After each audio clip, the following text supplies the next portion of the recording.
네, 오늘 분석 시작하기 전에요. 본 내용은 여러분의 투자 판단을 돕기 위한 참고 자료일 뿐 특정 종목의 매수나 매도를 추천하는 게 아니라는 점 먼저 분명히 말씀드립니다. 아시겠지만 모든 투자의 최종 결정과 그에 따른 책임은 투자자 본인에게 있다는 것 꼭 기억해 주시길 바랍니다. 주식으로 세상 이해하기에 오신 걸 환영합니다. 오늘 다룰 주제, 요즘 시장에서 정말 뜨거운 감자죠. 바로 현대자동차입니다. 아니, 같은 회사 주식인데 보통주랑 우선주 가격 차이가 왜 이렇게 말도 안 되게 벌어지는 걸까요? 오늘 이 46%라는 미스테리한 숫자에 숨겨진 본질이 뭔지 저와 함께 속 시원하게 파헤쳐 보시죠. 자, 본격적인 얘기에 앞서서 제가 질문 하나만 드려볼게요. 여러분, 우선주 투자하실 때 어떤 걸 가장 먼저 보시나요? 혹시 아직도 우선주는 고배당, 이 공식 하나만 가지고 그저 배당 수익률만 보고 판단하고 계신 건 아닌가요? 만약 그렇다면 오늘 제 이야기가 여러분의 투자 관점을 확 바꿔놓는 계기가 될 수도 있습니다. 자, 그럼 이제부터 현대차 주가에 숨겨진 이 기이한 부조화, 그 미스터리를 한번 제대로 파헤쳐 보겠습니다. 도대체 보통주와 우선주 사이에서 무슨 일이 벌어지고 있는 건지, 그리고 왜 하필 지금 시장은 이 현상에 이렇게 열광하고 또 불안해하는 걸까요? 여기 이 차트 한번 보시죠. 하나금융투자 리포트에서 가져온 건데요. 현대차 보통주와 우선주의 가격 차이, 이걸 우리가 괴리율이라고 부르죠. 이 괴리율이 불과 2달 전만 해도 28% 수준이었는데 갑자기 46%까지. 이건 뭐 거의 수직으로 폭발해버렸습니다. 정말 이례적인 상황이죠. 46%, 이 숫자가 가진 무게가 느껴지시나요? 이건 그냥 단순한 주가 등락이 아닙니다. 거의 역사에 남을 만한 수준의 가격 불균형이 발생했다는 뜻이거든요. 당연히 시장은 지금 혼란 그 자체입니다. 이게 정말 10년 만에 온 절호의 매수 기회인지 아니면 우리가 모르는 어떤 거대한 함정의 신호인지 다들 저울질하기 바쁜 거죠. 자, 이제부터가 진짜 분석입니다. 증권사 리포트에 나온 숫자만 앵무새처럼 읽는 건 아무 의미 없죠. 우리는 그 숫자 뒤에 숨어있는 진짜 이야기, 애널리스트들이 차마 대놓고 쓰지 못하는 그 행간의 의미를 읽어내야 합니다. 리포트에서 설명하는 표면적인 이유는 아주 간단합니다. 첫째, 우선주의가 가장 큰 매력이었던 배당 매력이 예전보다 떨어졌다. 둘째, 최근에 회사가 주주들을 위해 자사주를 사들였는데 이 과정에서 우선주가 보통주에 비해 좀 불리한 대우를 받았다. 뭐 언뜻 들으면 아주 그럴싸하고 명쾌한 설명처럼 들립니다. 이 표를 한번 보세요. 보통주 배당 수익률이 1.7%, 우선주가 3.3%입니다. 여전히 우선주가 2배 가까이 높은 건 팩트죠. 하지만 시장, 특히 단기 시각을 가진 투자자들은 이 절대적인 수치를 보지 않습니다. 그들은 변화에 반응하거든요. 과거에 6%, 7%까지 주던 게 반토막 났다는 그 사실 하나에 공포를 느끼고 그냥 던져버리는 겁니다. 하지만 제 20년 경험으로 볼 때 이건 시장의 전형적인 과민 반응, 일종의 패닉 셀링입니다. 사람들은 당장 눈앞에 배당률 하락이라는 작은 이슈에 매몰돼서 이 비정상적인 46%의 격차가 다시 정상으로 돌아올 때 얻을 수 있는 어마어마한 자본 차익이라는 더 큰 기회를 놓치고 있는 거죠. 숲은 보지 못하고 나무만 보고 있는 격입니다. 이 차트를 보면 우선주 투자자들이 왜 서운해하는지 바로 이해가 됩니다. 전체 시가총액에서 우선주가 차지하는 비중은 14%나 되는데 정작 회사가 주주 가치를 높이겠다며 사들인 자사주 물량은 고작 8%만 배정됐거든요.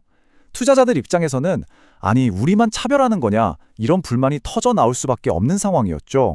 그런데 말이죠. 이건 역시 본질을 흐리는 일종의 연막에 가깝습니다. 조금만 더 깊게 들여다보면 알 수 있거든요. 자사주 매입 비율이라는 건 특정 시점의 주가를 기준으로 계산된 아주 기술적인 문제일 뿐입니다. 이게 현대차라는 기업이 가진 본질적인 가치, 즉 펀더멘탈의 변화와는 사실 아무런 상관이 없다는 거죠. 자, 그럼 이제 우선주를 둘러싼 이 단기적인 소음에서 잠시 벗어나 보죠. 그리고 현대차라는 이 거대한 배, 즉 모선, 모천 자체가 얼마나 튼튼한지, 그 엔진이 얼마나 힘차게 돌아가고 있는지 본질적인 힘을 들여다볼 시간입니다. 리포트에서도 명확하게 짚어주듯이 지금 현대차의 펀더멘털은 그 어느 때보다 단단합니다. 이미 글로벌 시장에서 실력으로 입증한 전기차, 하이브리드 경쟁력은 말할 것도 없고요. 가장 중요한 시장인 미국과 인도에서의 성장세는 정말 무서울 정도죠. 여기에 소프트웨어 중심 자동차, 즉 SDV나 로보틱스 같은 미래 먹거리까지 아주 착실하게 준비하고 있습니다. 전 지금 이 상황을 보면서 꼭 2010년대 초반이 떠오르더군요. 마치 데자뷰 같아요.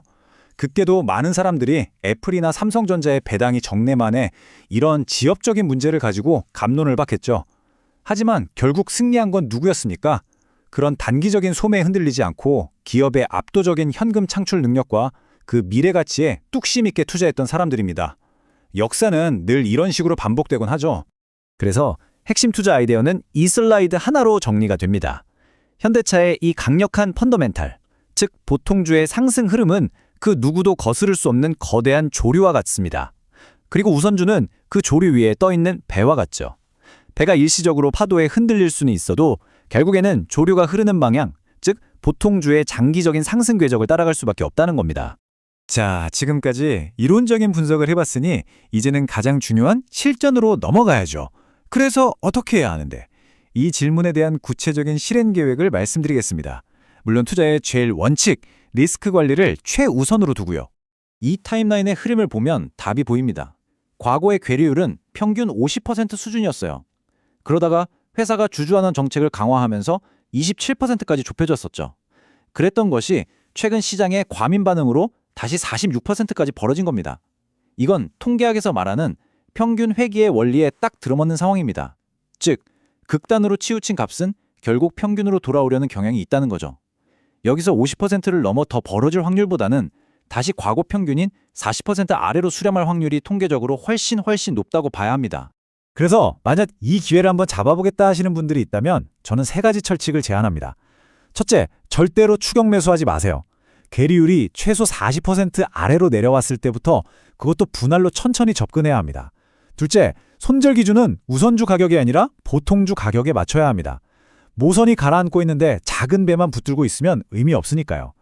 그리고 마지막으로 가장 중요한 것, 아무리 좋아 보여도 이 한 종목에 내 전체 포트폴리오의 5% 이상을 싣는 건 절대 금물입니다.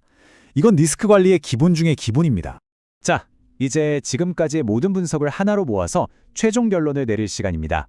이 기회가 과연 모두에게 달콤한 과실이 될 것인지, 그리고 어떤 투자자에게 더 적합한 전략인지 명확하게 한번 정의 내려보겠습니다. 이 전략은 본인의 투자 성향에 따라 접근법이 완전히 달라져야 합니다. 만약 단기적인 가격 변동을 활용하는 트레이더라면 이 괴리율 축소라는 이벤트 자체에 베팅하는 거죠. 그래서 목표 수익률, 예를 들어 한 15% 정도만 달성하면 뒤도 안 돌아보고 나오는 겁니다. 반면에 현대차라는 기업의 본질적인 가치와 함께 길게 가고 싶은 장기 투자자라면 이번 괴리율 축소는 그냥 덤으로 얻는 보너스 수익 정도로 생각하고 아주 느긋하게 접근할 수 있겠죠. 오렌 버핏은 이런 투자를 안전마진이 확보된 투자라고 불렀죠. 저는 이걸 웬만해선 지지 않는 전략이라고 부르고 싶습니다. 왜냐하면 기본적으로 펀더멘털이 튼튼해서 크게 깨질 확률이 낮은 우량 자산을 깔고 가는 거잖아요. 그 위에 괴리율 축소라는 이길 확률이 아주 높은 보너스 게임을 하나 더 얻는 구조이기 때문입니다. 물론 오늘 제 분석이 100% 정답이라고 말씀드리는 건 아닙니다. 다만 시장이 이렇게 비이성적인 공포에 휩싸였을 때 그 안에서 어떻게 기회를 찾아내고 또 어떻게 리스크를 관리하면서 살아남을 수 있는지 저만의 프레임워크를 여러분과 공유하고 싶었습니다. 오늘 제 이야기가 여러분의 투자 프레임워크를 한 단계 업그레이드하는 데 조금이나마 도움이 되었기를 바랍니다.